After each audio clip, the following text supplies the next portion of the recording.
E aí, sétimo ano, tudo bom? Vamos começar mais uma aula, falar um pouquinho sobre plantas hoje, né?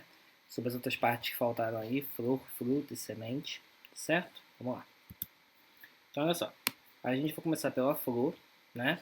Que é o ramo de crescimento determinado, localizado na porção terminal do caule, região em que se encontra o conjunto de características reprodutivas da planta. Então, a flor sempre vai estar representada, envolvida na porção terminal, né? Na parte mais de cima, aí, geralmente, né, na verdade, do caule, tá? E eu marquei ali que ele tem função reprodutiva.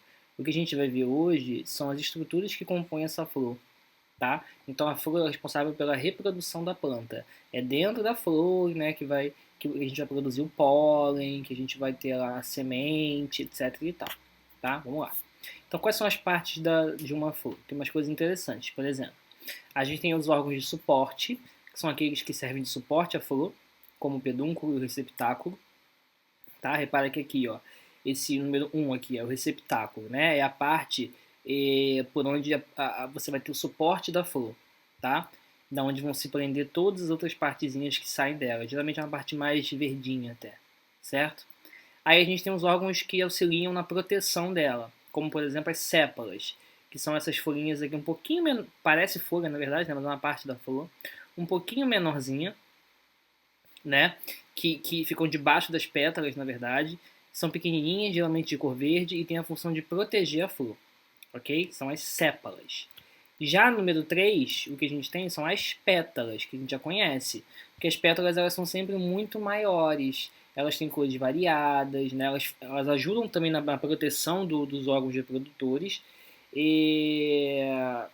mas elas estão envolvidas principalmente nessa questão de proteção, né? E elas também ajudam a chamar a atenção, né? Às vezes é importante para aquela planta chamar a atenção daquele inseto que vai fazer a polinização dela. Então essas pétalas, né, geralmente às vezes elas têm um cheiro também, né, além da cor chamativa, tá certo? Então a sépala é embaixo, a pétala é em cima, é o que chama a atenção.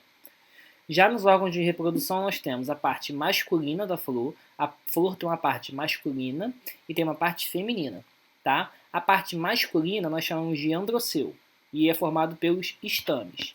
Os estames eles têm duas coisas, olha a fotinha aí, ó. Ele tem um filete e uma antera, porque o estame é como se fosse um pirulitinho assim, né? Uma anteninha. Então tem a parte do cabinho, né? Que é o filete, e tem a parte de cima que é a antera, tá? Que é da onde vão sair ali o pólen, por exemplo. Essa parte aí de cima mais pigmentadinha, tá certo? Então, androceu. Já a parte feminina nós chamamos de gineceu, ok? E é formado pelo carpelo, né? Cada carpelo, na verdade, ele tem o estigma, que é essa parte aqui de cima. Ó, repara que aqui tá tudo junto, tá, gente? Ó, o androceu, a parte masculina, né? Os estames, e o gineceu, a parte feminina. Então pode ter uma autopolinização que a gente chama. A planta ela pode ela mesma se polinizar, tá? Então eu vou ter aqui o estigma, a partezinha de cima, né, que é onde vai entrar o grão de pólen e tal, até chegar lá no ovário. Olha eu falando de sistema corpo humano. Enfim, eu lembrei eu pensei ovário e falei útero. Tem o estilete, né, que é por onde vai passar, é o tubinho. O estigma é onde entra o pólen. O estilete é onde passa o pólen até chegar lá no ovário.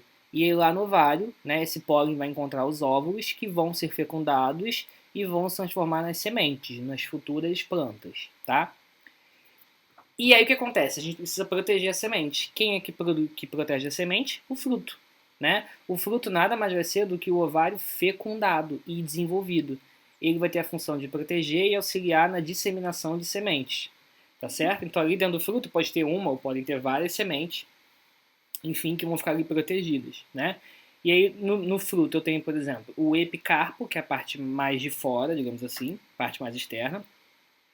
Eu tenho o mesocarpo, que é a parte do meio, né, que é uma camada que geralmente corresponde à polpa. E o endocarpo, que é a camada interna que vai proteger a semente de verdade, tá certo? E tem até alguns tipos de fungos, assim, por exemplo, tem fungos simples, frutos, perdão, simples que resultam apenas de um ovário, né, como pêssego. Eu tenho frutos múltiplos, né, que são formados do gineceu de várias flores que se unem, né, como o abacaxi, por exemplo. Eu tenho frutos compostos, como a framboesa. Eu tenho pseudofrutos, né, que são frutos falsos, que a gente chama. que vai ocorrer quando outras partes da flor que não são o ovário se desenvolvem, né, e se tornam carnosas e comestíveis, tá certo? Como o pedúnculo, né, do caju, por exemplo. Não sei se você já viu o caju, mas a parte de baixo ali do caju é o fruto de verdade, né? Não é a parte que chama a atenção amarela, é bonitinha, tá? E aí tem o morango, né? Tem vários, que tem vários frutos secos ali também, etc e tal. Então tem vários tipos de frutos diferentes. Mas é interessante a gente saber muito isso daqui, né? Que o fruto vem do ovário fecundado e que vai proteger e auxiliar na disseminação da semente, tá? Por último, o que vai ser a semente então? O óvulo fecundado e desenvolvido após a fecundação. Né? Lá dentro da semente você vai ter o embrião, que é a miniatura da futura planta, a próxima, né? A futura planta, tá certo? Então é o óvulo fecundado, ok? Então a flor é a estrutura de reprodução da planta, tá? Da onde vão sair o pólen e tal, e da onde vai acontecer a fecundação. O fruto é a estrutura que protege a semente, tá? E a semente é o que? É o óvulo fecundado. Quando o grão de pólen se junta com o óvulo da planta, ele se torna a semente, tá bom? Gente, era isso. Página 190 até 192 para vocês fazerem, tranquilinho, só marcar X, tá? E vamos ver, né? Quando é que a gente se vê por aí. Na melhor das hipóteses, a gente se vê a qualquer momento, tá bom? Um grande beijo.